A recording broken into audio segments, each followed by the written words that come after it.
ब्रह्मसूत्रम, ब्रह्मसूत्र ग्रंथ में page number 1137 और 1137 पेज के ऊपर से 2 नंबर की पंक्ति है।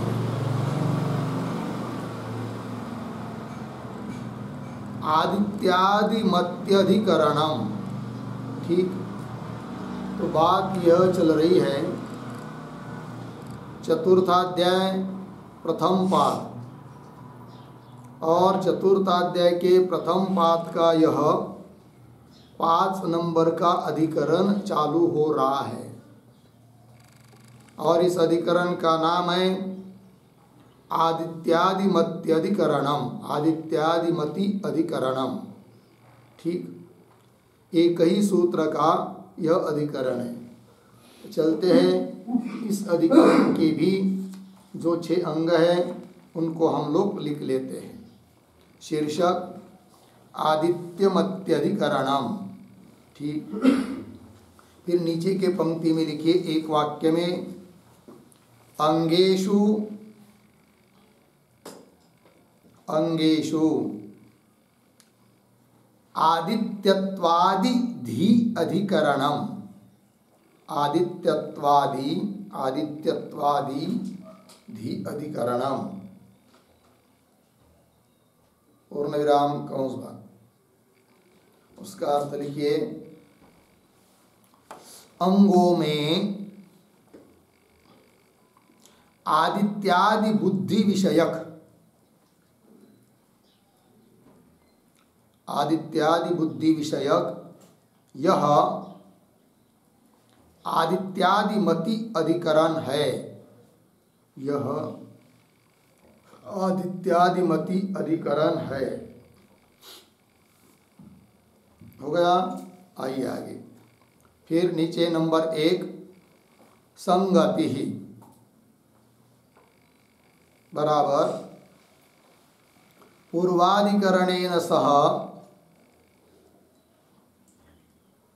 पूर्वाधिकरणेन सह अस्य अधिकरणस्य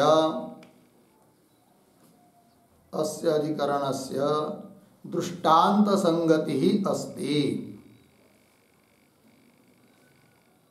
दृष्टान्त संगति ही अस्ति, पूर्ण विराम। तथा ही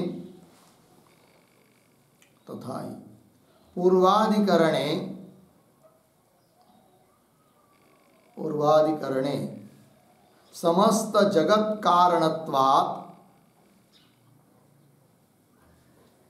समस्त जगत कारणत्वात् अपहत पापमत्वादि गुणयोगात्, अपहत पापमत्वादि गुणयोगात् च ब्रह्म आदित्यादेः उत्कृष्टम, आदित्यादेः उत्कृष्टम यथा उक्तम, यथा उक्तम अर्धव्यय एवं सिद्ध रूप आदित्यादिभ्यः, सिद्ध रूप आदित्यादिभ्यः साध्य रूप उद्गीतादीनां,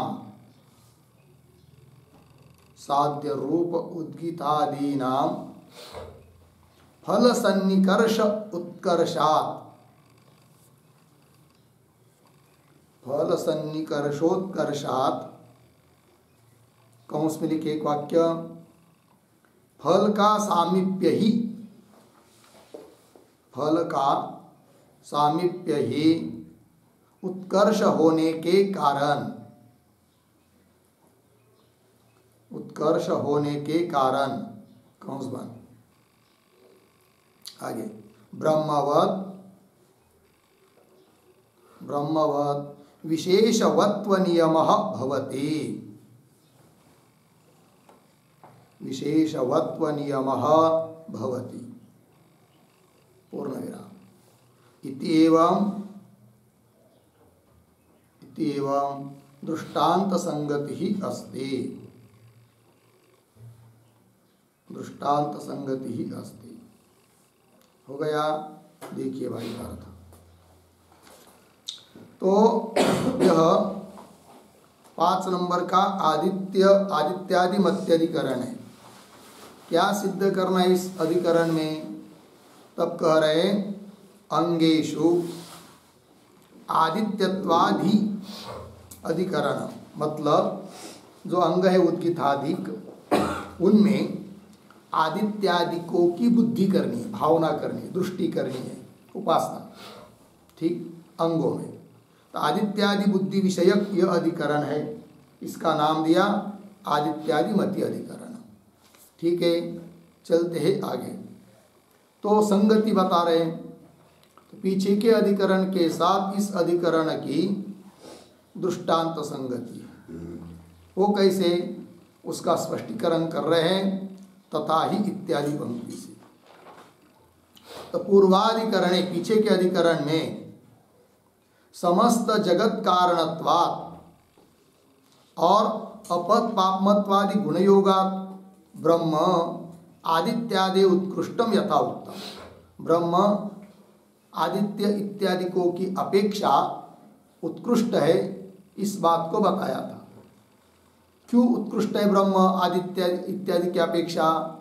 तो बताया कारण, समस्त जगत कारणत्व। ब्रह्म समस्त जगत का कारण है और पाप रहितत्व आदि गुणों से युक्त है, इसलिए ब्रह्म आदित्यादियों की अपेक्षा उत्कृष्ट है।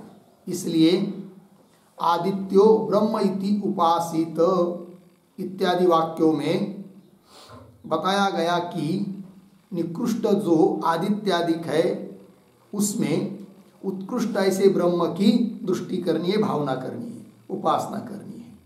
इस बात को बताया पीछे के अधिकरण में। उसी प्रकार अब इस अधिकरण में एवं सिद्धरूप आदित्यादिभ्य साध्यरूप उद्गीतादि नाम, तो दो चीजें यहाँ भी, आदित्य और उद्गीत। तब किस पर किसकी दृष्टि की जाए? तो पीछे के अधिकरण में जैसे कहा कि निकृष्ट में श्रेष्ठ की, उत्कृष्ट की बुद्धि, आदित्य में ब्रह्म दृष्टि, ये बात बताया था। उस प्रकार यहाँ पर भी आदित्य और उद्गीत, इन दोनों में कौन श्रेष्ठ है, कौन किसमें उत्कर्ष है, उत्कृष्टता है, कि जिसकी दृष्टि दूसरे वाले में, निकृष्ट में की जाएगी। तब बताया जाता है कि आदित्य और उद्गीत इन दो में से एक सिद्ध रूप है आदित्य, और उद्गीतादिक क्रिया है गायन वगैरह, और उसका अवयव ओम, ओंकार, प्रणव, वो भी उद्गीत कहा जाता है। अतः साध्य रूप है उद्गीतादिक। सिद्ध और साध्य दोनों में से श्रेष्ठ माना जाता है मीमांसक के यहाँ साध्य रूप, क्यों फल देने के लिए कारण होता है। तो यहाँ पर भी फिर सिद्ध रूप जो आदित्यादिक है उनकी अपेक्षा साध्य रूप जो उद्गीतादिक वो उत्कृष्ट है। फल सन्निकर्ष उत्कर्ष, अर्थात उससे जल्दी फल मिल जाता है। सिद्ध का क्या फल मिलना है? साध्य का फल मिलता है। तो फल का सामीप्य यही उत्कर्ष होने के कारण उद्गीतादिक उत्कृष्ट है।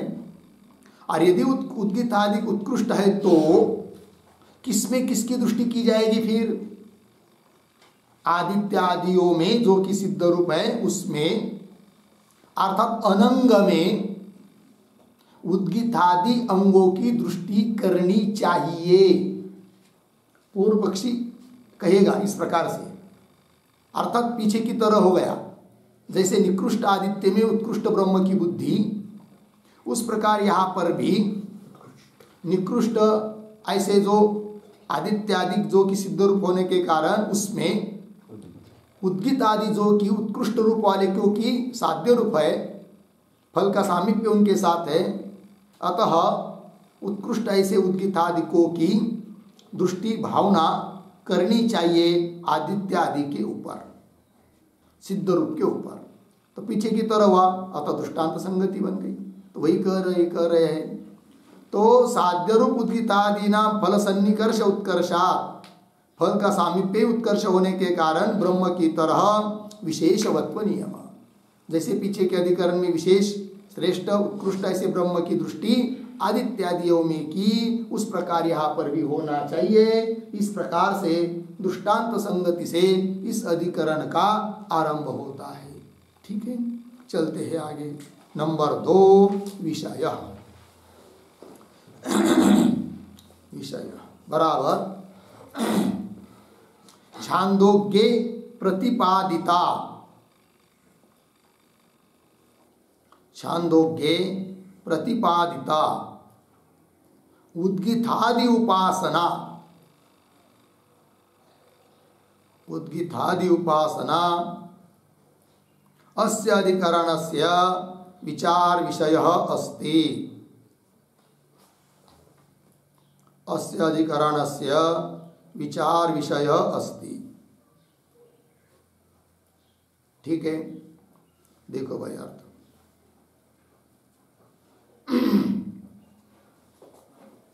छांदोग्य उपनिषद में प्रतिपादन की गई जो उद्गीतादि उपासना है, वही इस अधिकरण का विचार विषय, उस पर विचार किया जा रहा है।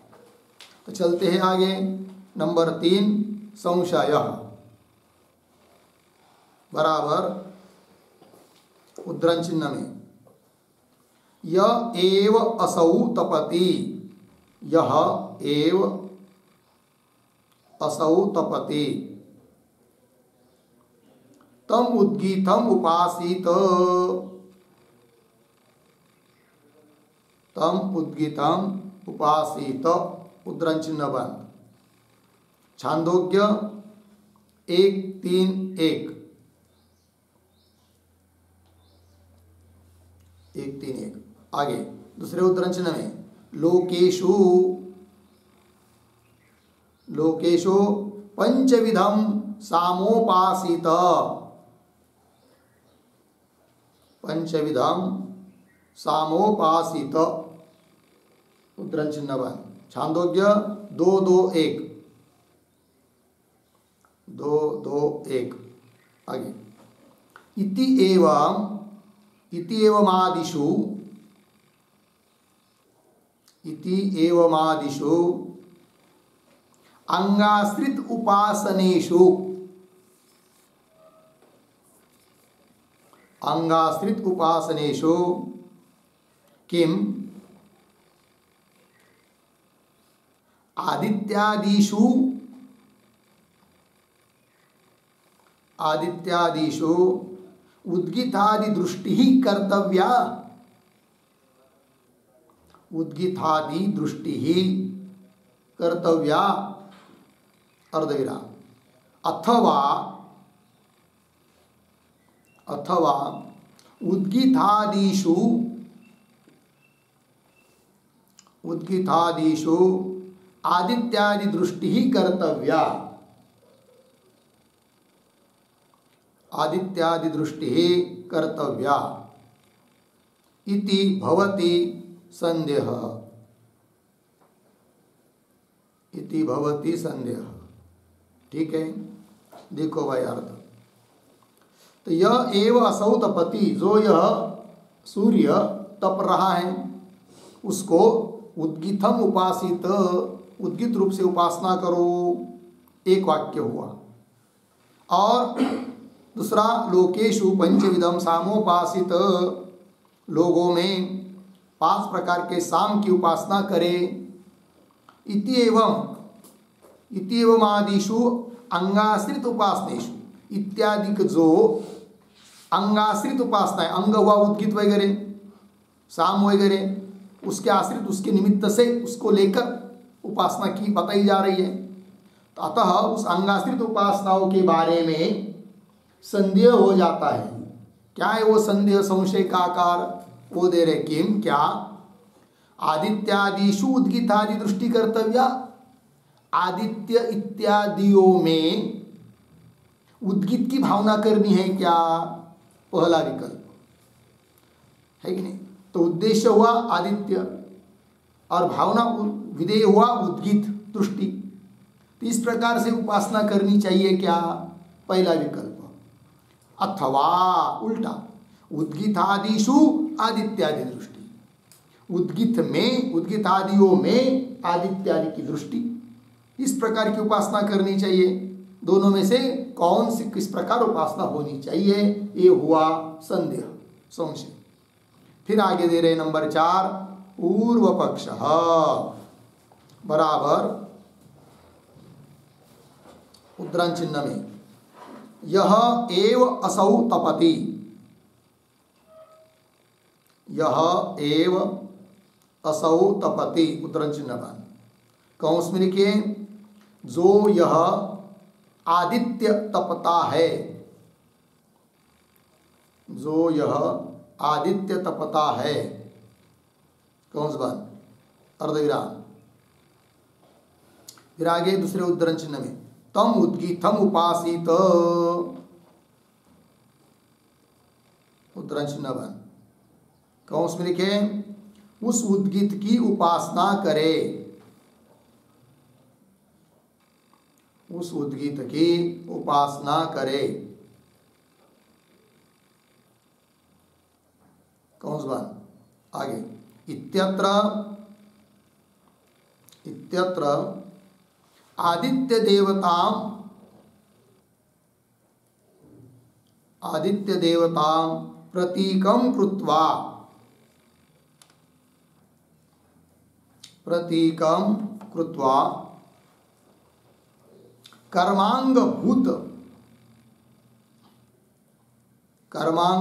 उद्गीत दृष्टि ही कर्तव्या, कर्मांगभूत उद्गीत दृष्टि ही कर्तव्या, पूर्ण विराम। आगे विपर्ययेण वा, विपर्ययेण वा कर्मांगे, कर्मांगे आदित्य दृष्टि ही कर्तव्या, आदित्य दृष्टि ही कर्तव्या, पूर्ण विराम। आगे ही आदित्य उद्गीतयो हो, आदित्य उद्गीतयो हो उभयो हो, उभयो हो ब्रह्म कार्यत्वेन, ब्रह्म कार्यत्वेन पूर्वाधिकरण उत्कर्ष न्याय, पूर्वाधिकरणोत्कर्ष, पूर्वाधिकरण उत्कर्ष न्याय अनवतारेण,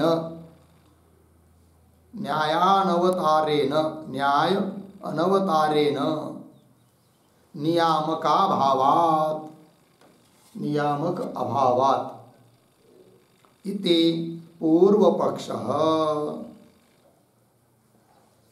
इति पूर्वपक्षः। ठीक है, देखो भाई अर्थ।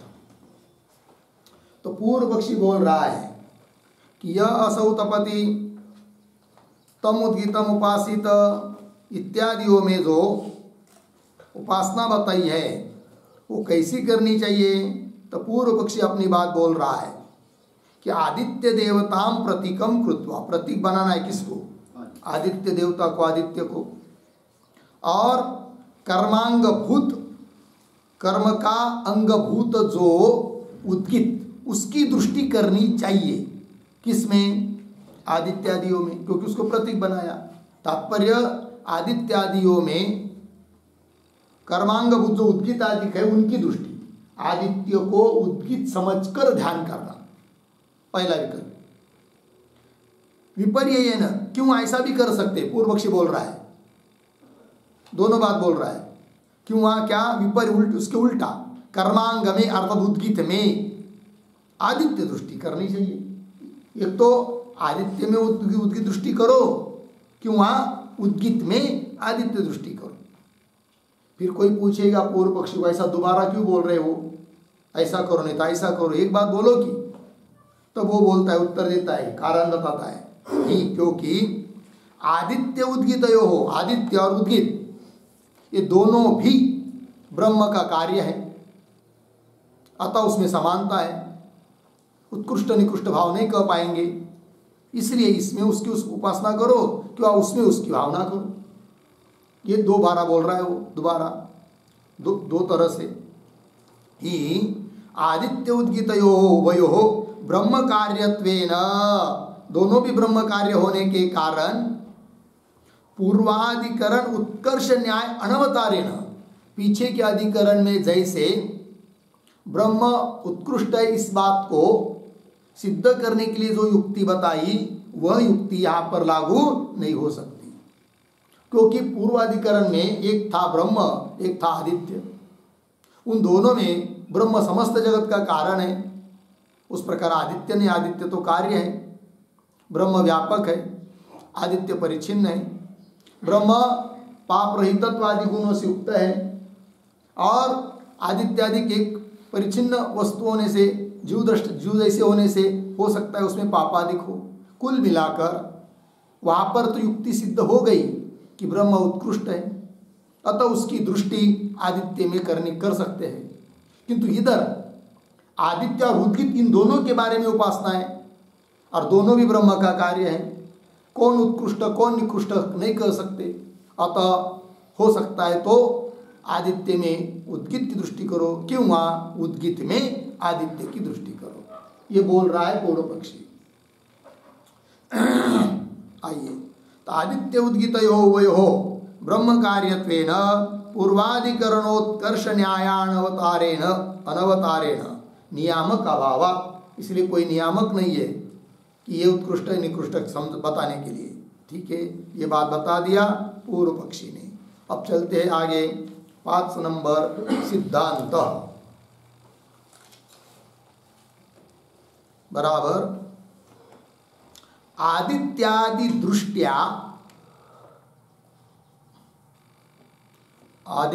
दृष्टिया कर्मांगम संस्कर्तव्यम, कर्मांगम संस्कर्तव्यम पूर्ण विराम। आगे तथा सति दृष्टिभिः संस्कृतस्य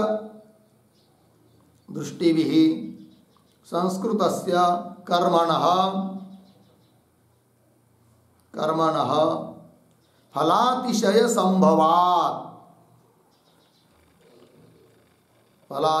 संभवात पूर्ण विराम। आगे विपर्यये तो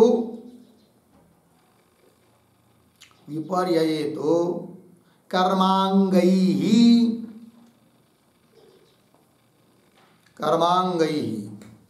आदित्य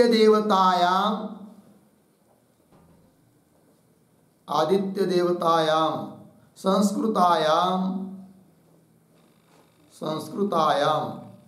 किम तव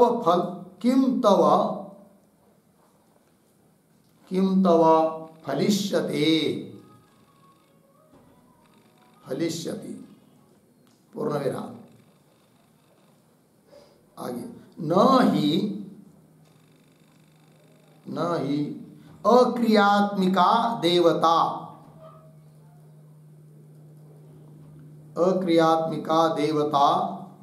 फलस्य साधनं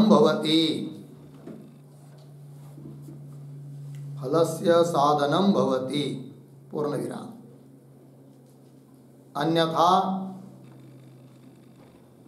अन्यथा देवतायाः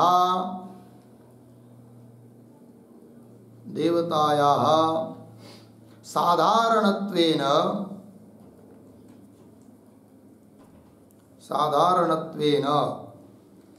यजमान अयजमानयोः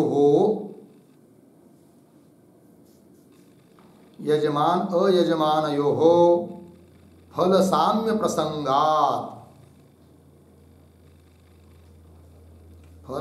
प्रसंगात पूर्ण विराम। तस्मात्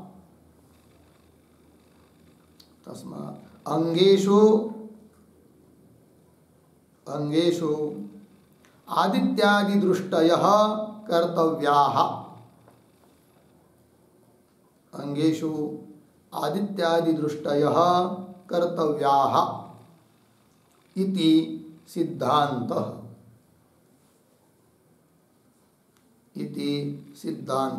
ठीक है, देखो भाई तो सिद्धांति अपनी बात बोल रहे हैं। तो आदित्यादि दृष्टिया कर्मांगम संस्कर्तव्यम, सिद्धांत अर्थात आदित्यादियों की दृष्टि करनी है, भावना करनी है कर्म के अंगों पर, उद्गित आदि पर। तात्पर्य कर्म के अंग जो उद्गित आदि है उनमें आदित्य दृष्टि, उसको आदित्य समझकर उपासना ये करना है, तब कर्मांग संस्कारित हो जाते हैं। ठीक, आगे ऐसा करने से लाभ क्या होगा?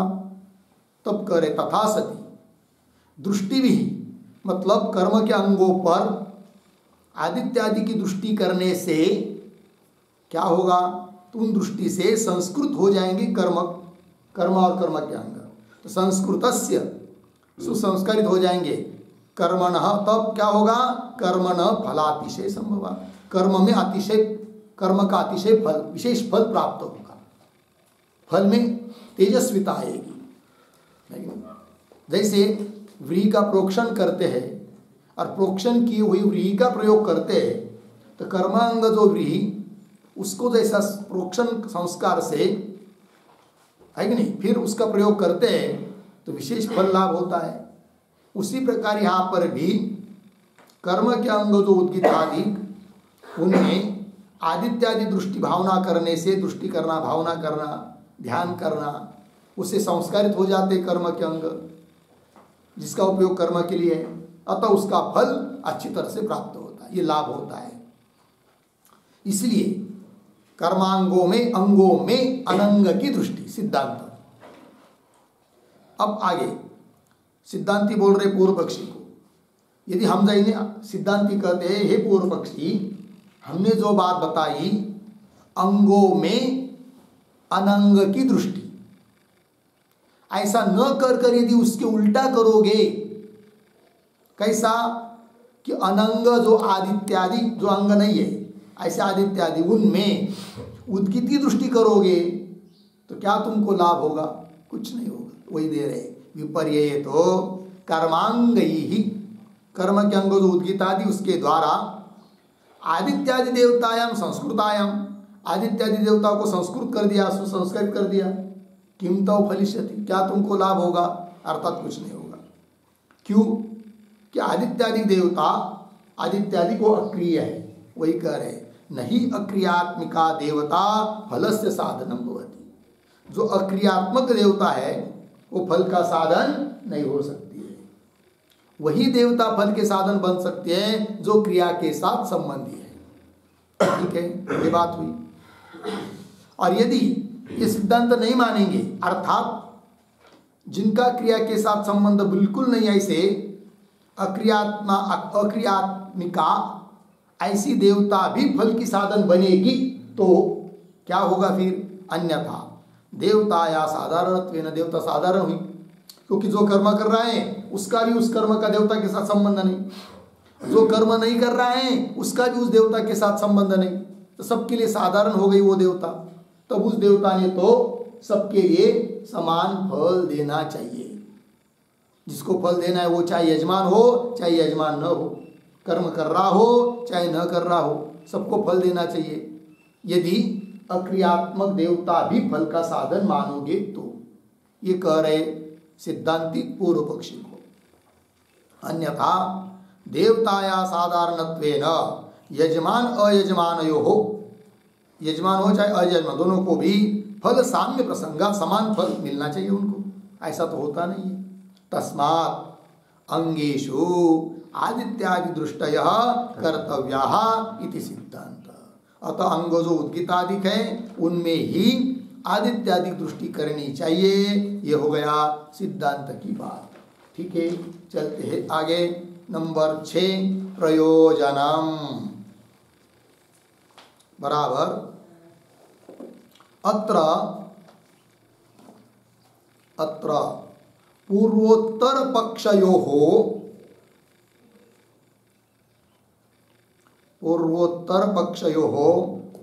स्वस्वपक्ष सिद्धिः एव फलं भवति एव स्वस्वपक्ष सिद्धिः एव फलं भवति इति विवेकः। ठीक है, देखो भाई अर्थ अत्र मतलब इस अधिकरण में पूर्व पक्ष उत्तर पक्ष सिद्धांतियों का पक्ष दोनों के लिए क्या क्या फल, अपने अपने पक्ष की सिद्धि हो जाना, यही उनके लिए क्या है, फल है। इस प्रकार का विवेक अर्थात निर्णय हो गया। चलते हैं आगे। अब हर एक अधिकरण का सार बताने के लिए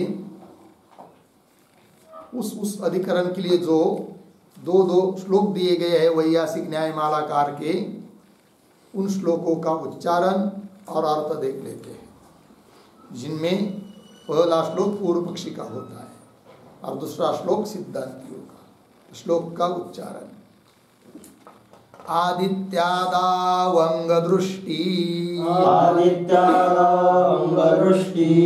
रंगे रव्यादि धीरुत नोत्कर्षो ब्रह्मजत्वेन द्वयोस्तेनैच्छिकी मतिः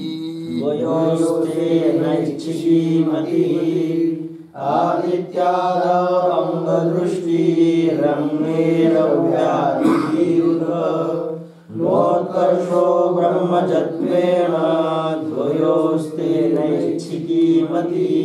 ठीक, पदच्छेद देखिए। आदित्यादौ अंग दृष्टि अंगे रव्यादिधि उत न उत्कर्ष ब्रह्मजत्वेन द्वयोः तेन ऐच्छिकी मति। अब अन्वय शुरू से। आदित्यादौ अंग दृष्टि, फिर दो शब्द छोड़कर आगे उत, फिर पीछे अंगे रव्यादिधि, आगे उत्तरार्ध में बीच में द्वयोः, पीछे ब्रह्मजत्वेन, पीछे उत्कर्षः और पीछे न, आगे तेन मतिः ऐच्छिकी। ठीक है, देखिए भाई अर्थ। आदित्यादौ, आदित्य सूर्य वगैरह जो है उनमें अंग दृष्टि, अंग जो उद्गीतादि उनकी दृष्टि उनकी भावना करनी चाहिए, पहला विकल्प।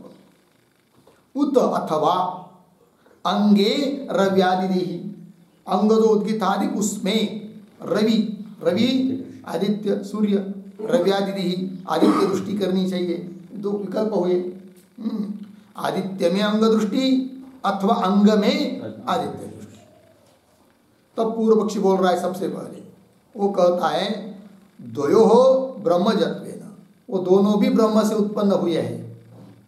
कौन दोन? आदित्य और उद्गीतादि दोनों भी ब्रह्म से उत्पन्न हुए होने के कारण समस्त जगह ही ब्रह्म से उत्पन्न है, ये दोनों भी ब्रह्म से उत्पन्न है, कार्य है, कारण ब्रह्म है।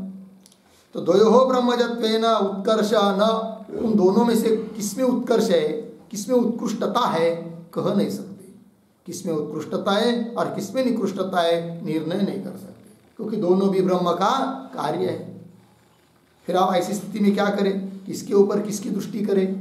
तब वो बोल रहा है पूर्व पक्षी, तेन उत्कर्ष का निर्णय न हो सकने के कारण मति ही ऐच्छिकी, बस अपनी इच्छा पर मति करो, बुद्धि करो, भावना करो। जिसको लगे आदित्य पर अंग दृष्टि करनी है कर लो, किसी को ऐसा लगेगा अंग में आदित्य दृष्टि करना है वैसी कर लो अपनी इच्छा से, क्योंकि निर्णय नहीं हो रहा है उत्कर्ष को नहीं करके। ये बता दिया पूर्व पक्षी ने। फिर आगे चलते हैं दूसरे श्लोक में।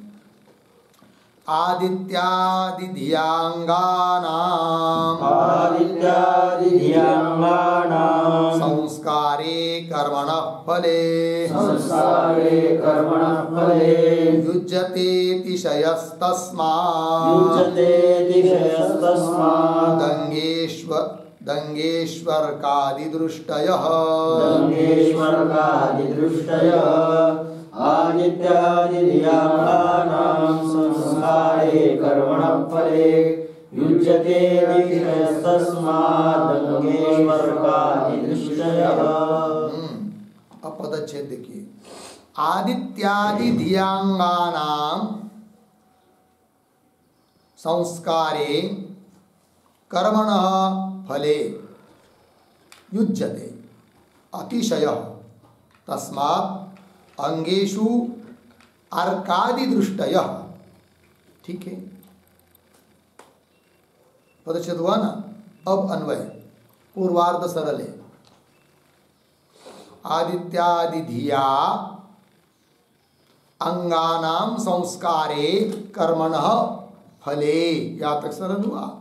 फिर आगे अतिशयः पीछे युज्यते,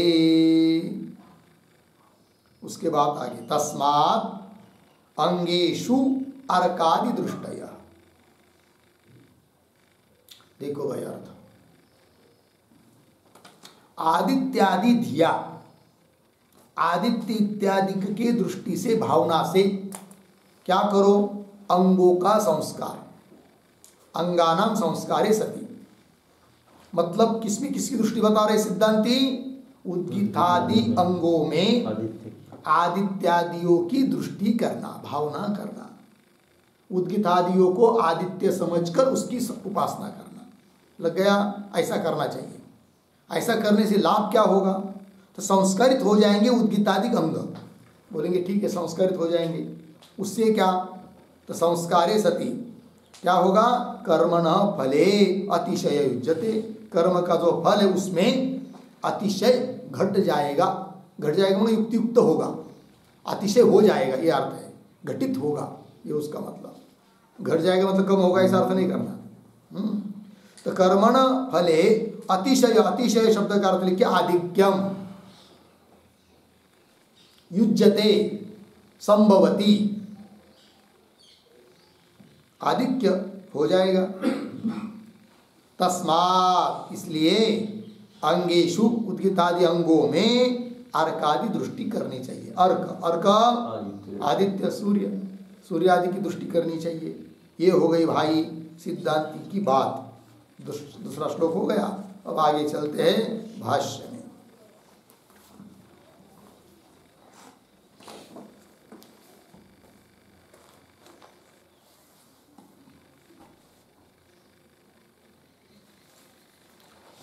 आइए, यह एव असौ तपति तम उद्गीतम उपासित। ठीक है, छांदोग्य का मंत्र 1:3:1। ये जो पंक्ति चालू हुई यह एव इत्यादि, उसके ऊपर लिखे विचार विषय, विचार विषय। और यह एव इत्यादि के पूर्व में एक वाक्य भी लिख लेते हैं छोटा सा अवतरण के रूप में। लिखेंगे अंगाश्रित, अंगाश्रित उपासनानि, अंगाश्रितोपासनानि उदाहृत्य, उदाहृत्य विशेष अनुपलब्ध्या, विशेष अनुपलब्ध्या संशयम आह, संशयम आह, यह एव इति, यह एव इति। ठीक है, देखो भाई अर्थ। तो अंगाश्रितोपासनानि उदाहृत्य, अंग उद्गीतादि उनके आश्रित, उनके निमित्त से वो जो उपासनाएं हैं उन उपासनों को उद्धृत करके, है कि नहीं, बताकर फिर उसमें विशेष उपलब्ध न होने से संशय भी, ये सब बात बता रहे यहाँ पर। उन अंगाश्रित उपासनाओं को उद्धृत कर रहे हैं। कहाँ पर बताई वो उपासना, वो बता रहे हैं। फिर विशेष उपलब्ध न होने से संशय कैसा होता है, संशय का आकार क्या होगा, ये भी बात बता रहे हैं यह एव इत्यादि पंक्तियों में। तो पहले देखिए, यह एव असौ तपति, जो यह असौ नाम सूर्य तपति तप रहा है, तम उद्गीतम उपासित, उसकी उद्गीत रूप से उपासना करो। ये सरल सरल अर्थ हुआ, ये एक वाक्य हुआ। और दूसरा श्रुति वाक्य दे रहे, लोकेशु पंचविधम सामोपासित, लोगों में 5 प्रकार के साम की उपासना करनी चाहिए। ये दूसरा वाक्य हुआ। फिर आगे वाची सप्तविधम सामोपासित, वाणी में 7 प्रकार के साम की उपासना करो। ठीक। और आगे इयम एव रुक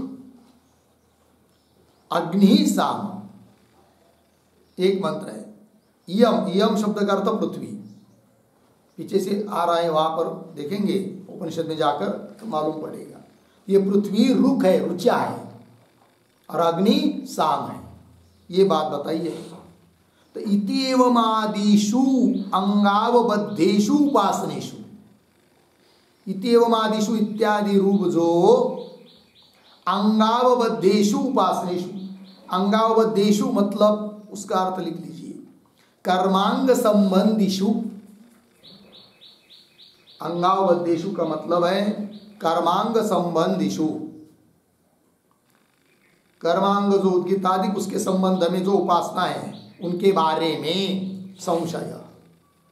बोलेंगे क्या है संशय, संशय का आकार क्या है, तब दे रहे किम आदित्यादिषु उद्गीतादि दृष्टय विधीयन्ते, पहला विकल्प। आदित्यादियों में, बराबर है ना, उद्गीतादि दृष्टि का विधान किया जा रहा है। किम वा अथवा उद्गीतादिषु एव आदित्यादि दृष्टय, कि वह उद्गीतादि अंगों में आदित्यादि की दृष्टि अर्थात भावना बताई जा रही है उपासना के लिए। दोनों में कौन बात है, ये हो गया संशय का आकार। बात लगी।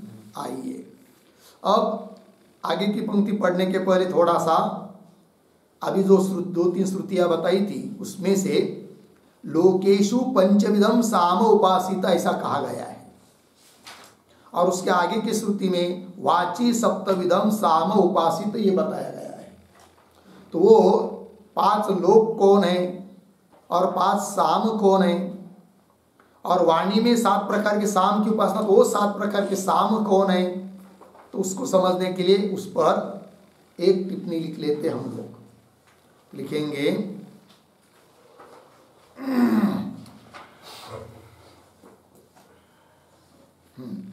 लिखते पृथ्वी, पृथ्वी अग्नि अंतरिक्ष, अग्नि अंतरिक्ष आदित्य, आदित्य द्युसंज्ञकेषु, द्युसंज्ञकेषु लोकेषु, लोकेषु।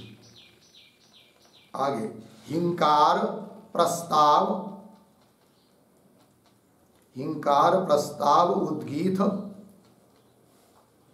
उद्गीत प्रतिहार, प्रतिहार निधन रूपम, निधन रूपम पंच प्रकारम साम उपास्यम, पंच प्रकारम सामोपास्यम, अर्धविराम लोक दृष्टिया तदुपास्यम इत्यर्थः, लोक दृष्टिया तदुपास्यम इत्यर्थः, पूर्ण विराम।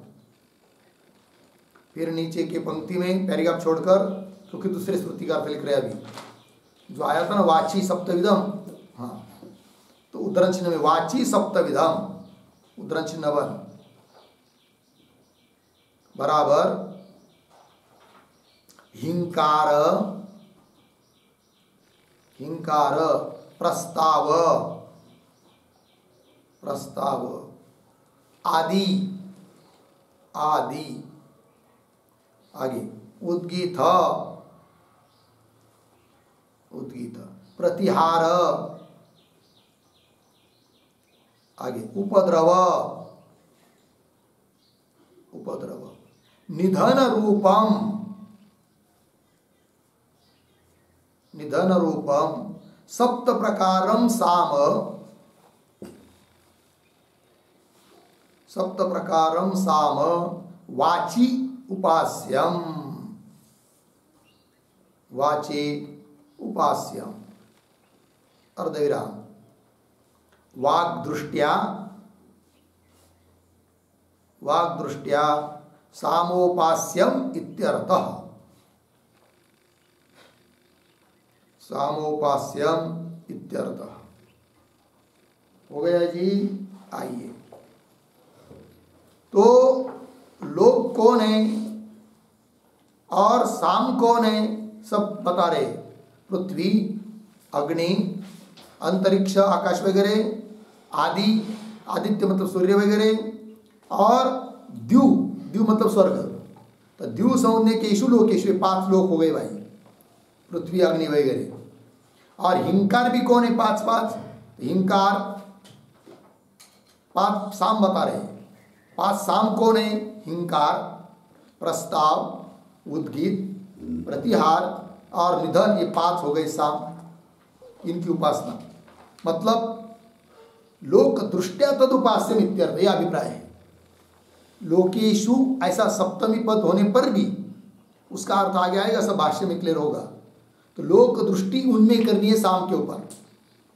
तो लोक दृष्टिया तद मतलब साम उपास्यम, ये उसका अर्थ हुआ सिद्धांतियों का अर्थ। जबकि पूर्व पक्ष ऐसा अर्थ नहीं कहेगा, उसको उल्टा अर्थ कहेगा। वो कहेगा लोगों में साम की उपासना कहेगा। ठीक है, आगे चलिए। फिर वाणी में सप्तविधम 7 प्रकार के साम बताए। वो क्या है? तो हिंकार, प्रस्ताव 2, आदि 3, उद्गीत 4, प्रतिहार 5, उपद्रव 6, निधान 7। ये 7 प्रकार के साम वाणी में उपास्य है।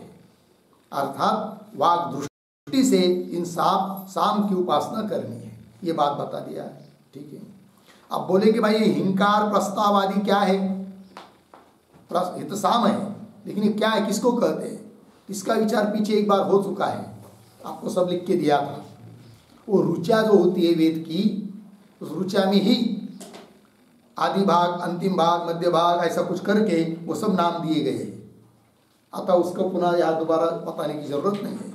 इतना ही याद ध्यान रखना है कि पृथ्वी आदि 5 लोक हैं, हिंकार आदि साम है और उपासना बताई जा रही है। ठीक है, आइए आगे।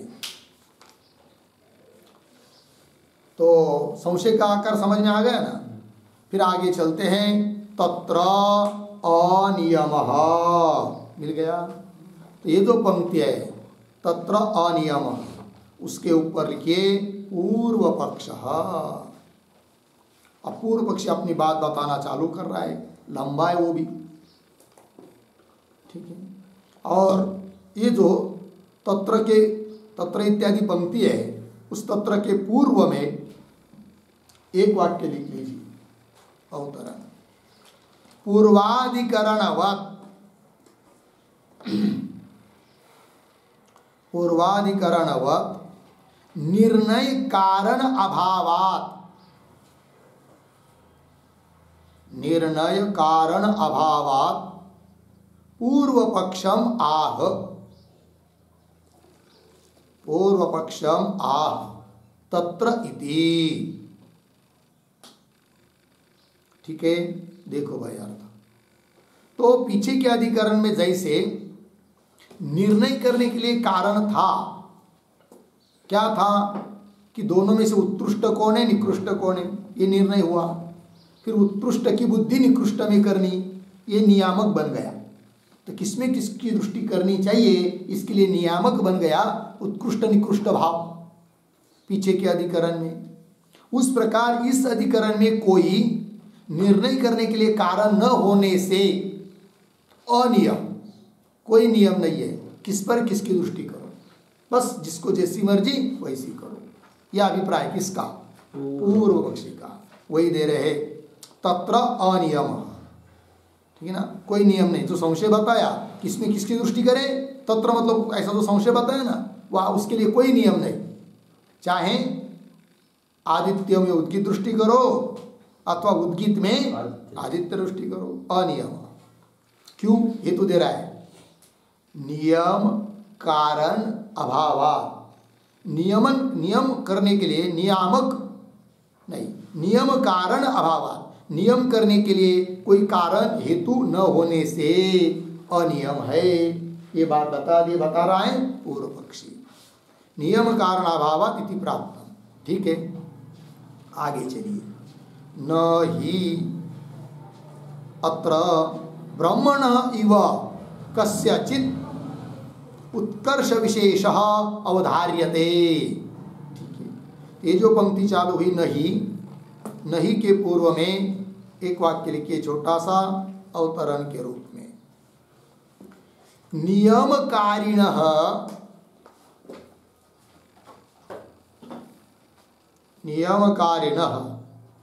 शास्त्रस्य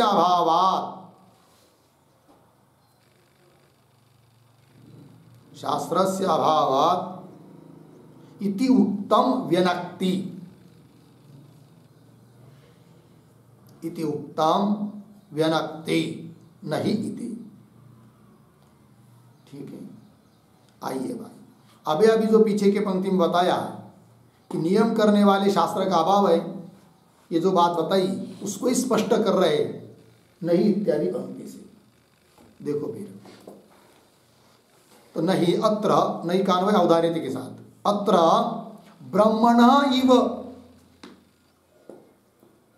कस्यचित उत्कर्ष विशेष नहीं अवधार्यते। जैसे कि पीछे के अधिकरण में ब्रह्म का उत्कर्ष बताया था, उस प्रकार यहाँ पर कस्यचित दोनों में से किसी का भी उत्कर्ष उत्कृष्टता का विशेष नहीं अवधार्यते, निर्णय नहीं कर सकते। बोलेंगे क्यों?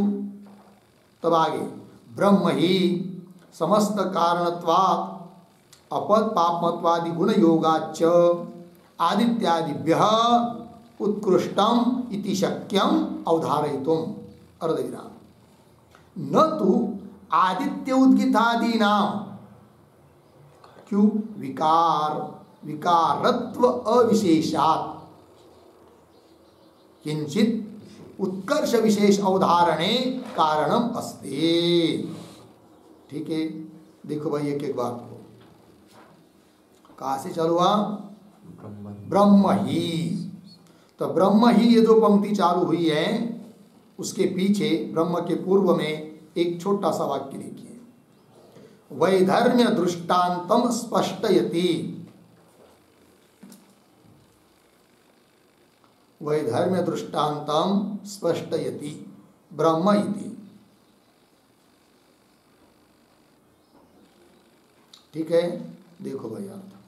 तो पीछे के पंक्ति में जो दृष्टांत दिया ना ब्रह्मण इव, किंतु वो दृष्टांत कैसा है? विरुद्ध धर्म वाला है। अर्थात ब्रह्म में जैसे उत्कर्ष का उत्कृष्टता सिद्ध करने के लिए कारण नियामक बन गया था, बताया था पीछे के अधिकरण में, उस प्रकार यहां पर नहीं है।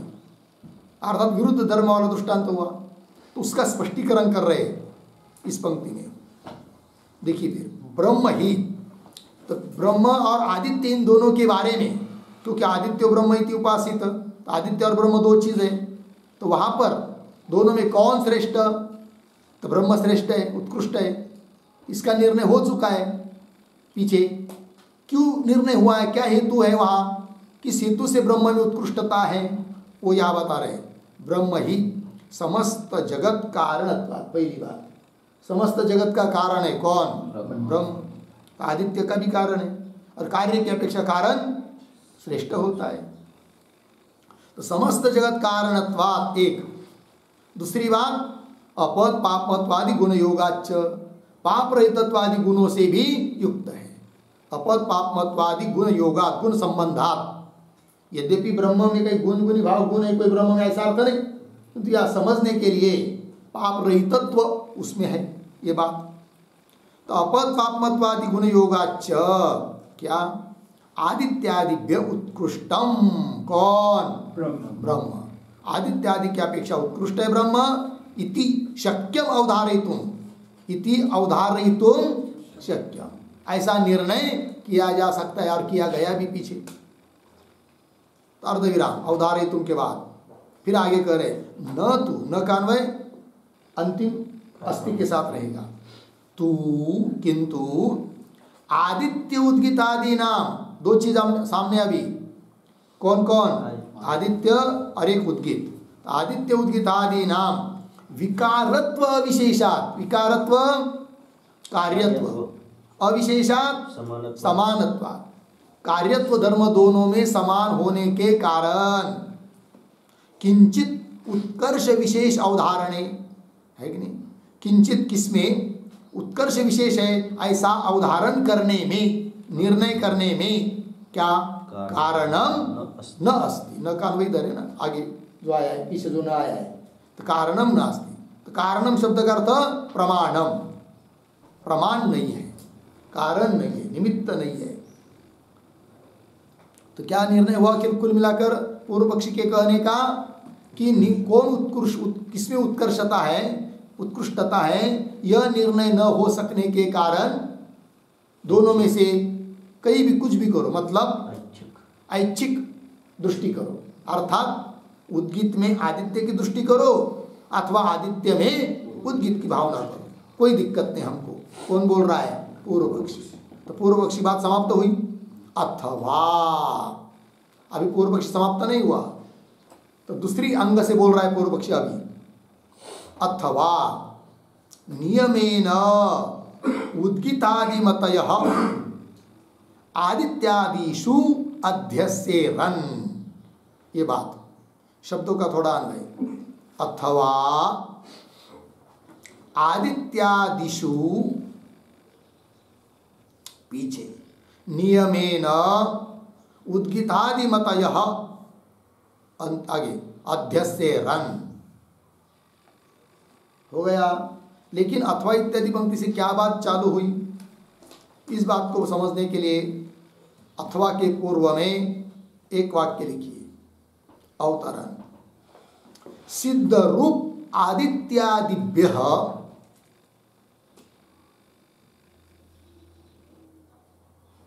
सिद्ध रूप आदित्यादिभ्यः कर्म रूप उद्गीतादीनाम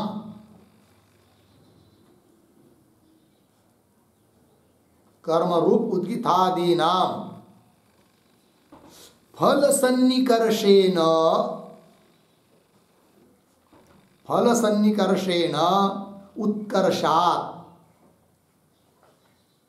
उत्कर्षात्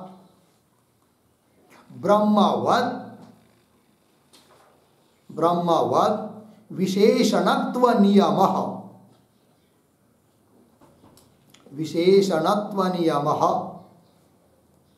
इति दृष्टान्तेन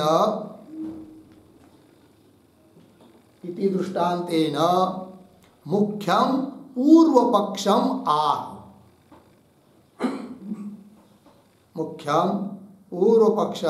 आह अथवा इति। हो गया जी। आइए भाई अर्थ देखिए। अब मुख्य पूर्वपक्षी बोल रहा है। अभी तक पूर्वपक्षी हुआ, दो अंग हुई पूर्वपक्षी की, एक उस प्रकार से, अब दूसरे प्रकार से। क्या? देखिए पंक्ति सिद्ध रूप आदित्यादिभ्य, दो चीज हम लोगों के सामने उपासना करने के लिए, आदित्य और उद्गीत। उसमें आदित्य सिद्ध रूप है और उद्गीत साध्य रूप है, और आदित्य अनंग है, उद्गीत कर्म का अंग है। ठीक है। अब इन दो में सिद्ध रूप जो आदित्यादिक, उसके अपेक्षा कर्म रूप जो उद्गीतादिक, उसमें उत्कृष्टता है।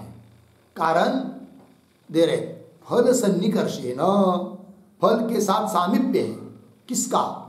उद्गीतादिकों का, क्योंकि वो साध्य रूप है, कर्म के अंग है, अतः उसमें फल का संबंध है। फल के साथ संबंध होने के कारण उस उद्गीतादियों में उत्कर्ष है, उत्कृष्टता है। ठीक, अब दोनों में से उत्कृष्टता सिद्ध हो गई एक में। अभी तक पूर्व पक्ष ने क्या बात बताई कि दोनों में से किसमें भी उत्कृष्टता सिद्ध करने के लिए कोई निमित्त नहीं है, अतः अपने मन से दृष्टि कर लो। किंतु अब थोड़ा विचार करने के बाद पूर्व पक्षी बोलता है कि नहीं नहीं, दोनों में से एक में उत्कृष्टता सिद्ध की जा सकती है, तो फिर किसमें क्यों उत्कृष्टता सिद्ध होगी? तब उसने बताया सिद्ध रूप आदित्य इत्यादि की अपेक्षा साध्य रूप जो उद्गीतादिक है वो कर्म रूप, कर्म का अंग होने से और फल का सामीप्य उसके साथ होने के कारण उसमें उत्कृष्टता है। अब एक निर्णय हो गया। अब निर्णय होने के बाद पीछे के अधिकरण की तरह कर लेंगे। जैसे पीछे के अधिकरण में उत्कृष्ट की दृष्टि की गई थी निकृष्ट में, आदित्यादि में उत्कृष्ट ब्रह्म की दृष्टि की गई थी, उस प्रकार यहाँ पर भी जो निकृष्ट है उसमें उत्कृष्ट की बुद्धि कर लेंगे। तो यहाँ निकृष्ट कौन है? फिर आदित्यादि जो अनंग है उसमें उत्कृष्ट ऐसे जो उद्गीतादिक उनकी दृष्टि कर लेंगे। ठीक है, तो जैसे पीछे के अधिकरण में आदित्य में उत्कृष्ट ब्रह्म की दृष्टि, तो विशेषण बन गया ब्रह्म, विशेष हो गया आदित्य। तो जैसे वहां पर उत्कृष्ट ऐसा ब्रह्म विशेषण हुआ, उस प्रकार यहां पर भी उत्कृष्ट ऐसा जो उद्गीत वो विशेषण बन जाएगा। अर्थात आदित्य में उद्गीत की उपासना विशेषण बन गया उद्गीत। वही कह रहे देखिए, उत्कर्षात् ब्रह्मवत् विशेषण विशेषणत्व नियम। तो ब्रह्म जैसा वहां पर विशेषण बना, उस प्रकार यहाँ पर भी श्रेष्ठ जो उद्गीत वो विशेषण बनेगा। तो ब्रह्मवत् विशेषणत्व नियम इति, इस प्रकार दृष्टांतेन मुख्यम पूर्व पक्ष आह अथवा इति। लगे पंक्ति, आइए अथवा अन्वय किया है ना, अथवा आदित्यादिषु, आदित्यादियों में नियमेन उद्गीतादि मतय अध्यसेरन, नियम से उद्गीतादि की बुद्धि, उद्गीतादि दृष्टि का आरोप करेंगे। किसमें? आदित्यादियों में। तो आदित्य अनुयोगिक उद्गीत प्रतियोगिक ध्यान करेंगे, ऐसा अर्थ हुआ यहाँ पर अब पूर्व पक्षी का। फिर पूछेंगे उस पूर्व पक्षी को, कस्मात, क्यों ऐसा? तो वो बोल रहा है, देखिए आगे, कर्मात्मकत्वात् उद्गीतादीनां कर्मणश्च फल प्राप्ति प्रसिद्धे है। हेतु दे दिया, थोड़ा शब्दों का अन्वय। उद्गीतादीनां पीछे कर्मात्मकत्वात्, आगे कर्मणश्च फल प्राप्ति प्रसिद्धे है। अब ये जो पंक्ति चालू हुई ना, कर्मात्मकत्वात्, उसके पूर्व में एक छोटा वाक्य लिखा उतारा, उद्गीतादि कर्मांगानाम, उद्गीतादि कर्मांगानाम क्रिया समवायात, क्रिया समवायात फल साधनतया, फल साधनतया उत्कृष्टत्वात्, उत्कृष्टत्वात् इति हेतुम आह, इति हेतुम आह, कर्मात्मकत्वात् इति। ठीक है, देखो भाई अर्थ। तो उद्गीतादि कर्मांगानाम, उद्गीतादि जो कर्म के अंग है वे क्रिया समवायात, क्रिया के साथ कर्म के साथ संबंधी होने के कारण फल साधनतया, फल के वो साधन है और फल के साधन होने से वो उत्कृष्ट है, फल देने वाले हैं ना। जो निठल्ला बैठा हुआ है आदि इत्यादि सिद्ध, जिससे कुछ फल नहीं मिलने वाला है, उसके अपेक्षा श्रेष्ठ है क्योंकि इससे फल मिलने वाला है। तो वही कह रहे फल साधनतया उत्कृष्टत्वात् इति हेतुम आह, इसी हेतु को बता रहे कर्मत्वात् इत्यादि पंक्ति से। आइए अन्वय के अनुसार उद्गितादि नाम कर्मात्मकत्वात्, उद्गितादि कर्म के अंग होने से कर्मात्मक है और कर्म का फल प्राप्त होता है, अतः फल की प्राप्ति भी होगी, अतः उत्कर्षता उत्कृष्टता आ गई उद्गितादियों में, ये बात सिद्ध हुई। फिर उत्कृष्ट की बुद्धि करनी पड़ती है निकृष्ट में। तादित्य में उद्गित की भावना करो, ऐसी उपासना हो जाएगी। पूर्व पक्षी कह रहा है कर्म नष्ट फल प्राप्ति प्रसिद्ध है, कर्म से फल प्राप्त होता है, एक बात प्रसिद्ध है। आगे चलिए उद्गितादि मतिभिः उपास्यमानाः आदित्यादयः कर्मात्मकाः सन्तः फलहेतवः भविष्यन्ति। ठीक है, पूर्व पक्षी बोल रहा है, कहता है कि हमने जिस प्रकार भावना करने के लिए कहा है उससे और एक लाभ होगा। पूर्व पक्षी कहता है क्या लाभ होगा वो बता रहा है, और वो लाभ होने होगा इसलिए आदित्य में ही उद्गित आदि की बुद्धि करनी चाहिए, पूर्व पक्षी कहता है। आइए ये जो पंक्ति चालू हुई उद्गितादि इत्यादि, उसके पूर्व में एक वाक्य लिख लीजिए अवतरण के रूप में, किंच किंच सिद्ध रूप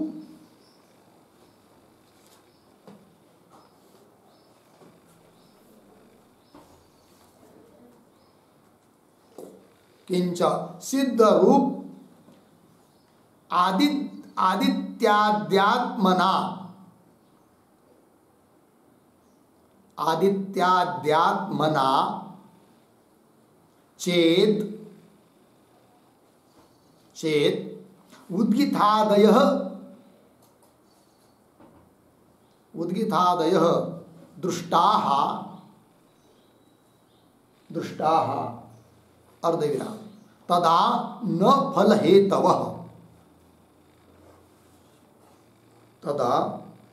फलहेतवः पूर्ण विराम। आगे यदातु उद्गितादि दृष्ट्या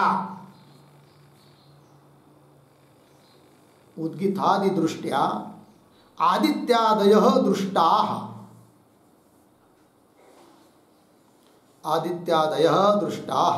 अर्धविराम तदा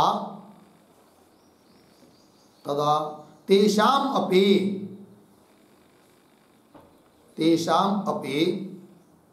फलहेतुत्वं स्यात् इति आह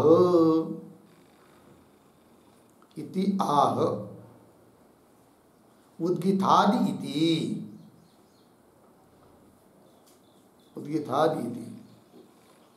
हो गया जी। देखो भाई अर्थ किंच और क्या, तो कह रहा है, ध्यान दीजिए, बहुत सूक्ष्मता है, कठिन नहीं है, बहुत सरल है। किंच सिद्ध रूप आदित्याद्यात्मना चेत उद्गितादि दृष्टा। पूर्व पक्षी बोल रहा है कि सिद्ध रूप है कौन, आदित्यादि, और उनकी दृष्टि यदि करते हैं उद्गित पर, लाभ क्या, कुछ भी नहीं। वही तो आदित्यादि दृष्टि आदित्याद्यात्मना चेत उद्गितादि दृष्टा तदा न फले, तदाधिक वो तब तो आदित्यादिक वो फल के कारण नहीं बनते। अतः उद्गितादियों में आदित्यादियों की दृष्टि मत करो, फिर क्या करो, उसके उल्टा करो, अर्थात आदित्यादियों में उद्गितादि की दृष्टि करो। बोलेंगे क्यों, लाभ क्या होगा, तब बता रहा है वो। यदा तो उद्गितादि दृष्टया आदित्यादय दृष्टा, उद्गितादि दृष्टि से आदित्यादि को देखेंगे, अर्थात आदित्य में, आदित्यादियों में उद्गित आदि की भावना करोगे तब तदा तेषामपि फल हेतुत्वम, तेषामपि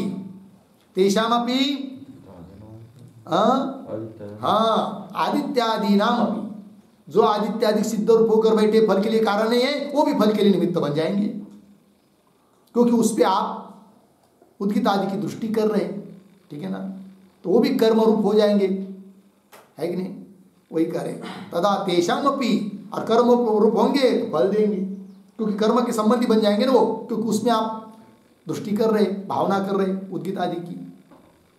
तदा तेषामपि फल हेतुत्वम स्यात् इति आह, वही बात बता रहा है पूर्व पक्षी उद्गितादि मति इत्यादि पंक्ति के द्वारा।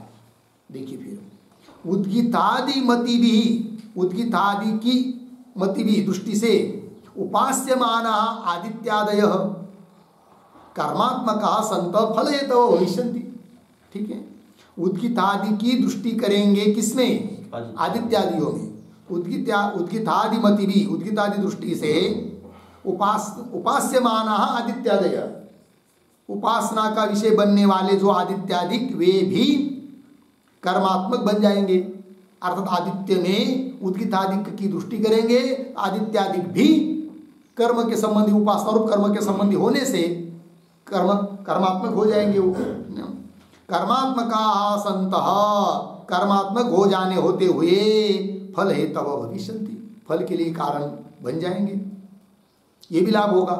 अतः आदित्यादियों में ही उद्गितादि की दृष्टि करो, ये पूर्व पक्षी और सिद्ध कर रहा है भाई आगे।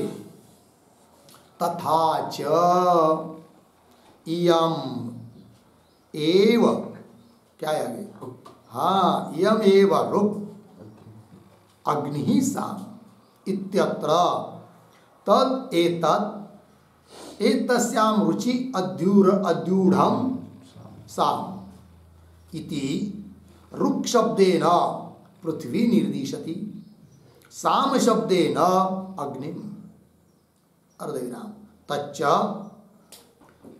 पृथ्वी अग्न्योः रुक् साम दृष्टि चिकीर्षायाम अवकल्पते, अर्धविराम, न रुक् सामयोः पृथ्वी अग्नि दृष्टि चिकीर्षायाम, यहां तक आगे उदाहरण दिया है, सरल है, किंतु इस सभी पंक्तियों को समझने के लिए तथा चैतन्य जो पंक्ति चालू हुई उसके पूर्व में छोटा वाक्य लिखिए, लिखते हैं अनंगेषु एव, अनंगेषु एव अंगमति ही कर्तव्या, अंगमति ही कर्तव्या इत्यत्र अनंगेषु, अनंगेषु पृथ्वी अग्न्यादिषु, पृथ्वी अग्न्यादिषु रुक् सामादि, रुक् सामादि अंगवाची पद प्रयोगम, अंगवाची पद प्रयोगम लिंगम आह, लिंगम आह तथा च इति, तथा च इति हो गया। देखो भाई अर्थ, अनंगेषु एव अंगमति कर्तव्य, ये पूर्व पक्षी का कहना, अनंग में अंग बुद्धि, तो अनंगेषु एव अंगमति कर्तव्य इत्यत्र, अनंग ऐसे कौन, उदाहरण पृथ्वी, अग्नि, अग्नि आदित्य, ये सब, उनमें रुक् सामादि अंगवाची पद प्रयोगम लिंगम, ठीक है ना, तो अनंग ऐसे जो पृथ्वी आदियों में अंगवाची, अंग के वाचक जो पद उनका प्रयोग किया गया है अनंगों में, इससे भी मालूम पड़ता है कि अनंग में अंग बुद्धि करनी चाहिए, वही बात बता रहा है तथा च इत्यादि पंक्ति से, थोड़ा ध्यान देकर देखेंगे तो जल्दी हो जाएगा। तथा च इयम रुक, इयम शब्द का अर्थ पृथ्वी, रुक है रुचा, तो अनंग हुई पृथ्वी, उसमें अंगवाची पद का प्रयोग किया। कौन है अंगवाची पद? रुक, रुचा, वो किया कि पृथ्वी रुक गई करके। और अग्नि साम, अनंग है अग्नि, और उसमें अंगवाचक पद साम वो बताया, उसका प्रयोग किया, अग्नि साम है करके। इत्यत्र, ये बात हुई। आगे तद एतत् एतस्याम रुचि अद्यूढ़म साम, थोड़ा शब्दों का अन्वय। तद एतत् साम, पीछे एतस्याम रुचि अद्यूढ़म।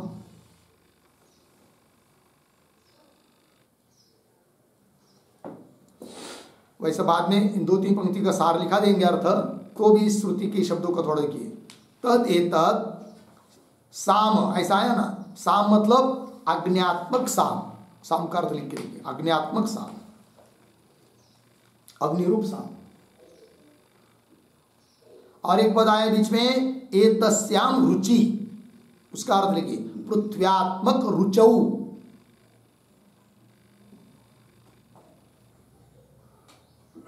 किंवा पृथ्व्यात्मक रुचि सप्तमी।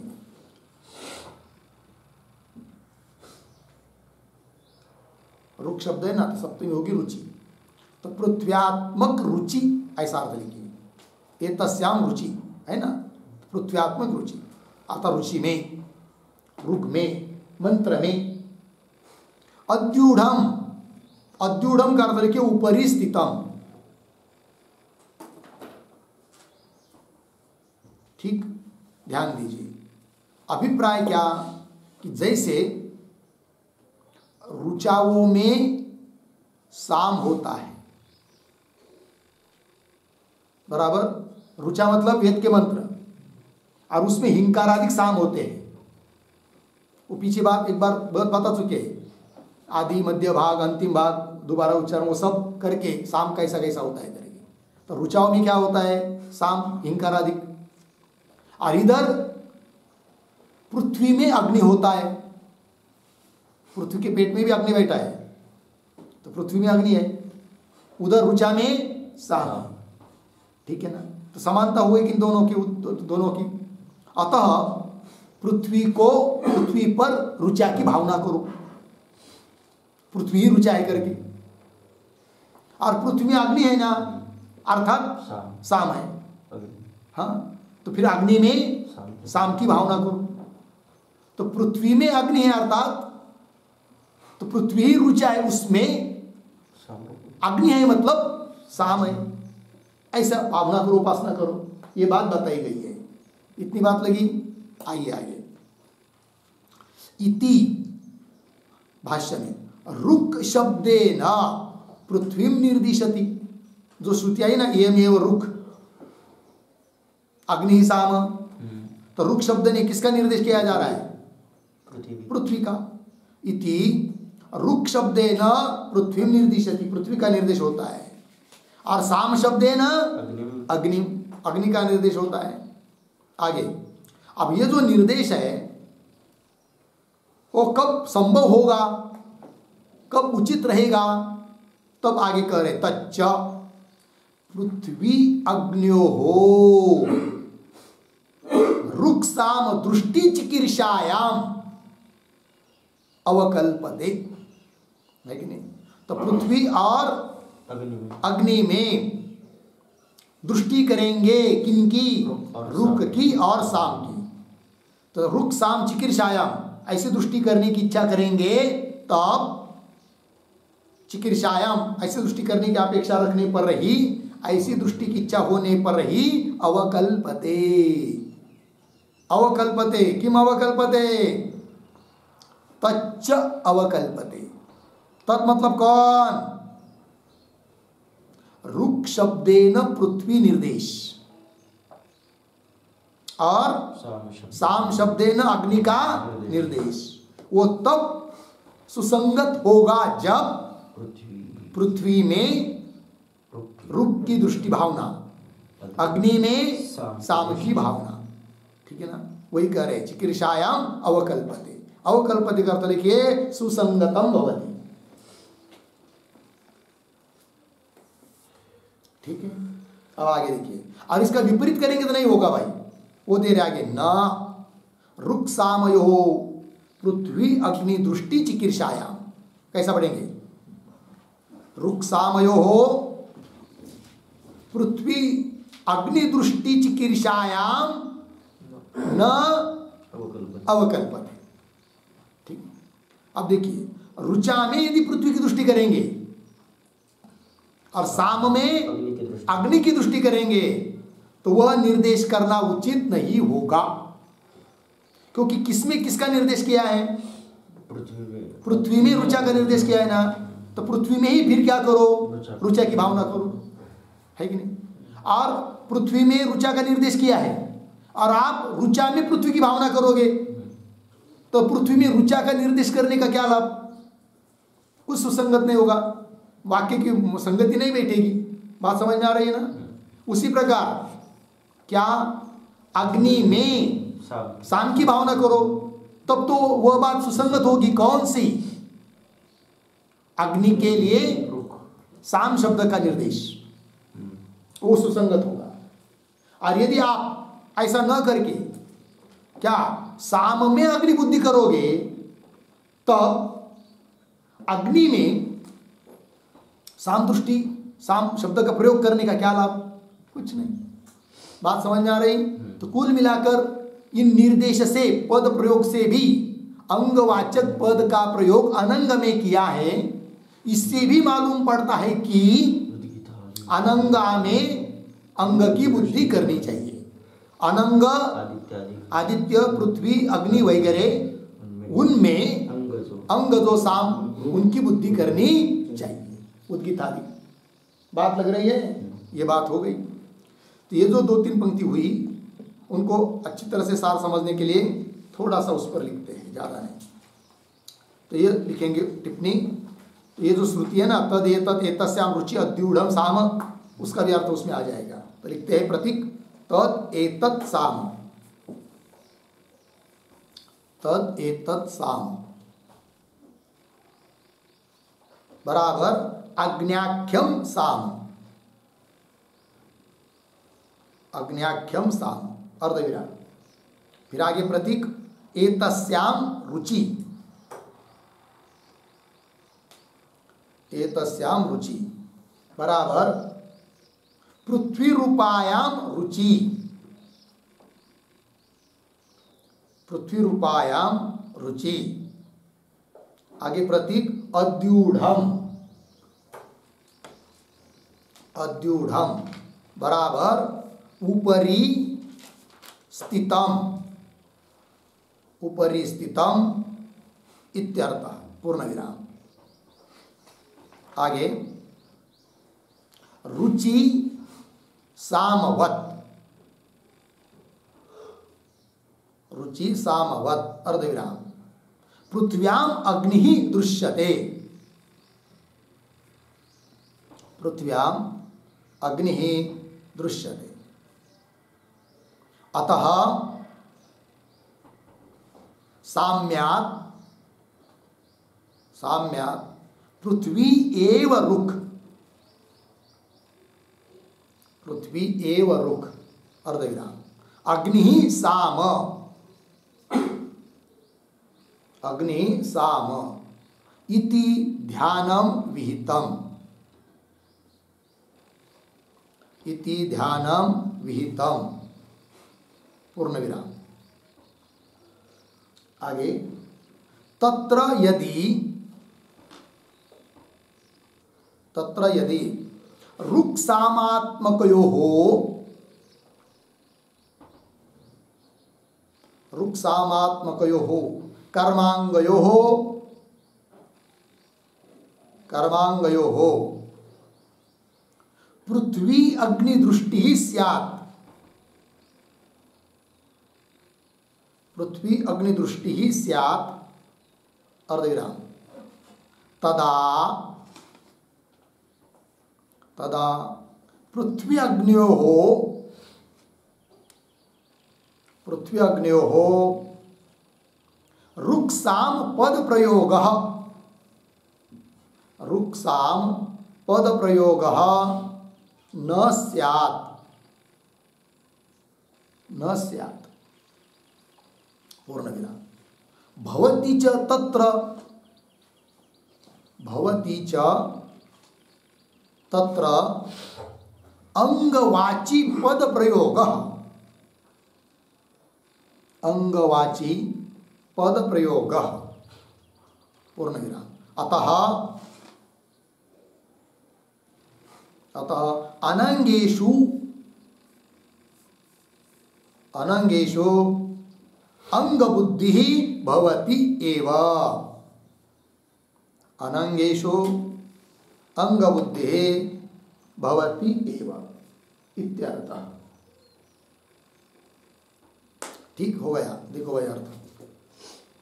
तो श्रुति का पद है तद एतत् साम, मतलब अग्न्याख्यम साम, अग्निरूप साम।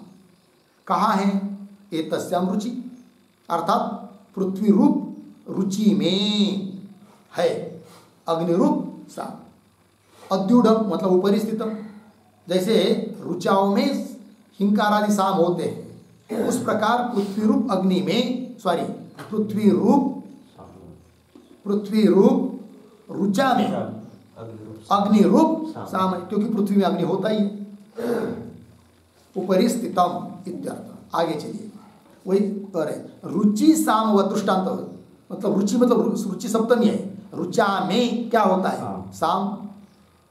उस प्रकार पृथ्व्याम अग्नि दृश्यते, अतः साम्यात् समानता होने के कारण पृथ्वी एव रूप, पृथ्वी रूप है, अग्नि साम है। इति ध्यानम गीतम, ये ध्यान गीत है। पृथ्वी में रुचा की बुद्धि, रुचा की दृष्टि, और अग्नि में साम की दृष्टि, ये विहित है। ठीक है ना? अब इसको उल्टा यदि करोगे तो गड़बड़ होगी। वही कह रहे आगे, तत्र यदि रुक सामात्मकयो हो कर्मांगयो हो, रुक और साम जो कि कर्म के अंग है, उसमें पृथ्वी की और अग्नि की दृष्टि करोगे तो तदा तब तो पृथ्व्याग्नि हो, पृथ्वी और अग्नि में रुक और साम का, साम इन पदों का प्रयोग नहीं होना चाहिए था। जबकि भवती च अंगवाची पद प्रयोग, अंग जो रुक और साम उनका प्रयोग पृथ्वी और अग्नि में हुआ है, अतः पृथ्वी में ही रुचा की दृष्टि करनी है, अग्नि में ही साम की दृष्टि करनी है, अर्थात अनंगों में अंग की बुद्धि करनी है। लग गया? ये पूर्व पक्षी हुआ। आगे चलते हैं। छत्तरी ही राज दृष्टिकरणात् राज शब्द उपचर्यते अर्धविराम, न राजनिक शत्रु शब्द, शत्रु शब्द। ठीक, देखिए भाई अर्थ। ये जो पंक्ति चालू हुई ना छत्तरी, उसके पूर्व में एक छोटा वाक्य, उक्तम एव, उक्तम एव दृष्टान्तेन स्पष्टयते, दृष्टान्तेन स्पष्टयति छत्तरी इति, छत्तरी इति। अभी तो जो बात कही अभी अभी उसको दृष्टांत से समझा रहे हैं, स्पष्ट कर रहे हैं। देखो अर्थ, छत्तरी, छत्तरी मतलब सूत में, हाँ सूत, सूत मतलब सारथी, चाहे अमात्य, राजा का कोई सेवक मंत्री, वो लेना है अर्थ छत्तरी शब्द का। उसमें राज दृष्टि करना, राजा की दृष्टि करेंगे, राज शब्द का प्रयोग भी करेंगे छत्तरी में, तो होगा क्या? राज शब्द उपचर्यते। राज शब्द क्या होता है? गौण हो जाता है, उपचरित हो जाता है, ठीक है ना? तो राज शब्द उपचर्यते प्रयोग किया जाता है। लग गया? तात्पर्य कनिष्ठ में श्रेष्ठ का दृष्टि, श्रेष्ठ की दृष्टि। राजा श्रेष्ठ है, छत्तरी कनिष्ठ है, हो गया ना? हाँ, ये बात। न राजनी शत्रु शब्द, उसका उल्टा नहीं होगा। राजनी राजा में, शत्रु शब्द न उपचर्यते, राजा में शत्रु शब्द का, सारथी शब्द का प्रयोग एक तो होता ही नहीं है, ठीक है, और करेंगे तो गौण भी नहीं होगा वो, और प्रयोग होता भी नहीं है। लग गया अर्थ? हाँ, वही कह रहे हैं राजनी शत्रु शब्द न। इस दृष्टांत से भी यही मालूम हुआ कि कनिष्ठ में श्रेष्ठ की दृष्टि होनी है। अतः यहां पर भी कनिष्ठ जो सिद्ध अंग, सिद्ध रूप आदित्यादिक, उनमें उद्गित आदि अंगों की दृष्टि, ये बात। आगे चलिए। अपि च लोकेषु पंचविधम सामोपासित इत्यादि पंक्ति आ रही ना, ये जो पंक्ति चालू हुई अपि, उस अपि के पूर्व में एक वाक्य लिखी, छोटा सा उत्तर। सप्तमी श्रुति बलात् अपि, सप्तमी श्रुति बलात् अपि अनंगेषु अनंगेषु अंगमतिक्षेपः अंगमतिक्षेपः इति आह अपि च। ठीक है, देखो गया अर्थ। सप्तमी श्रुति बला, सप्तमी भक्ति, उसके बल पर भी यही मालूम होता है कि अनंग में अंग बुद्धि का क्षेप स्थापन, वो कैसे दे रहे देखिए। अपीच वाक्य है लोकेशु पंचविधम सामोपासित, तो लोकेशु कौन सी भक्ति है? सप्तमी, जो कि अधिकरण की वाचक है। अतः लोगों में 5 प्रकार के साम की उपासना करो, सरल सरल अर्थ है, ठीक है ना। लोक मतलब क्या हुआ? अनंग, और उसमें अंग जो साम, उनकी दृष्टि करो, यह अर्थ हुआ। लोक को ने आपको लिख के दे दिया है, पृथ्वी वगैरह सब। लोकेशु पंचविधम सामोपासित इति अधिकरण निर्देशात, लोकेशु यहाँ पर सप्तमी का प्रयोग करके अधिकरण का निर्देश होने से लोकेशु साम अध्यसितव्य, लोगों में क्या साम का आरोप करो, अध्यास करो, दृष्टि करो, भावना करो, चिंतन करो। तो लोकेशो साम अध्यसितव्यम इति प्रतीयते, यह प्रतीत होता है। हो गया जी।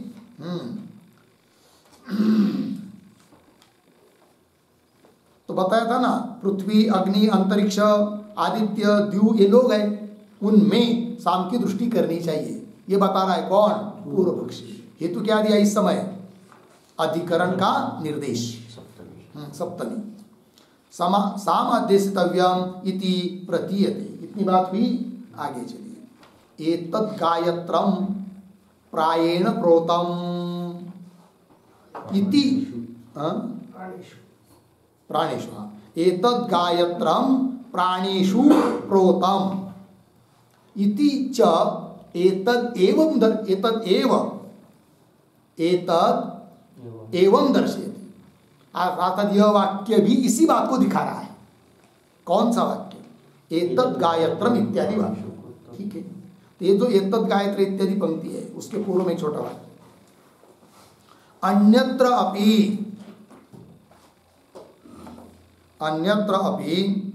सप्तमी श्रुतेः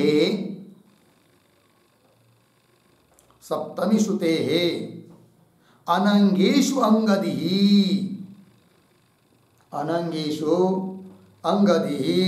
भाति इति आह एतद् इति।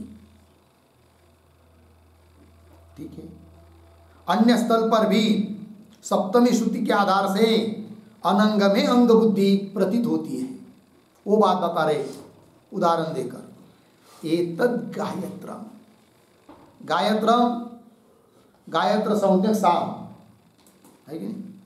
प्राणेशु प्रोतम, प्राणेशु कौन सी भक्ति है? सप्तमी। तो प्राण हुआ अधिकरण, उसमें गायत्र साम की भावना करो, यह अर्थ हो रहा है। फिर प्राणेशु प्रोतम, प्रोतम अनुगतम, कल्पितम, स्थितम, ठीक है ना, ये बात। आगे चलिए। इति च, यह का वाक्य भी एतद् इति च एतद्, यह वाक्य भी एवं दर्शयति। एवं दर्शयति मतलब अनंग में अंग बुद्धि। लेकिन ये गायत्र साम वगैरह क्या है भाई? थोड़ा सा उसको समझने के लिए एक टिप्पणी लिखते हैं उसके ऊपर। तो लिखेंगे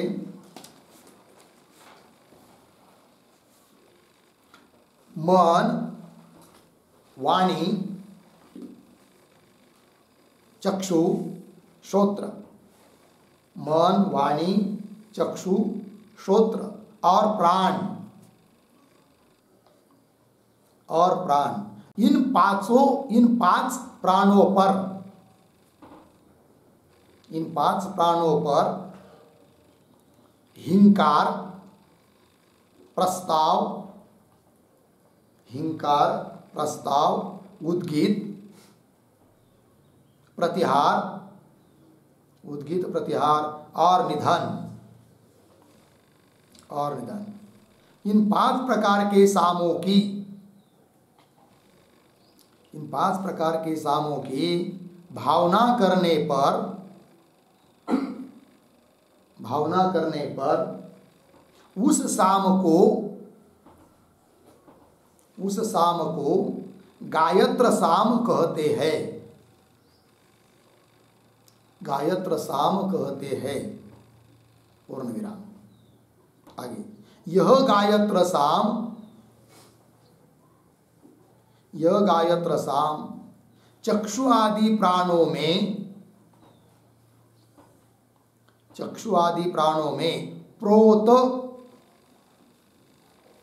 प्रोत अर्थात कल्पना किए हैं। पूर्ण विराम। यह श्रुति का अर्थ हुआ, यह श्रुति का अर्थ है। आगे, इसमें प्राणेषु इस प्रकार अधिकरण का निर्देश है।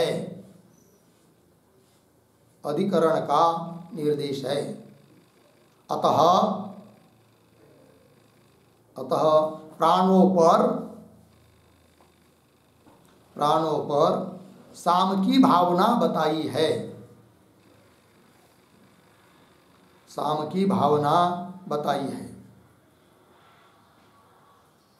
अर्थात अनंगों में अंग बुद्धि कही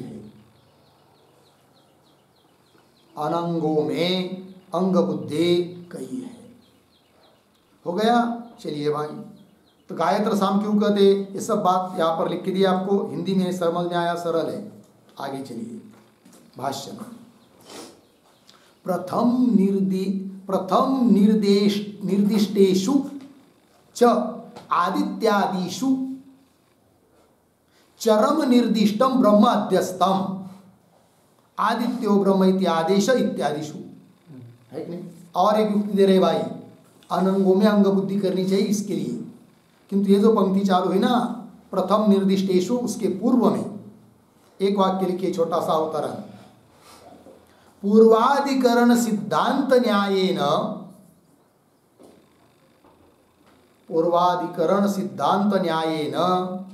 अपि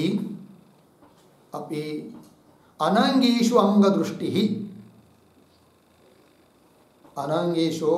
अंगदृष्टिः शिष्टा इति आह प्रथम इति। ठीक है, देखो भाई अर्थ।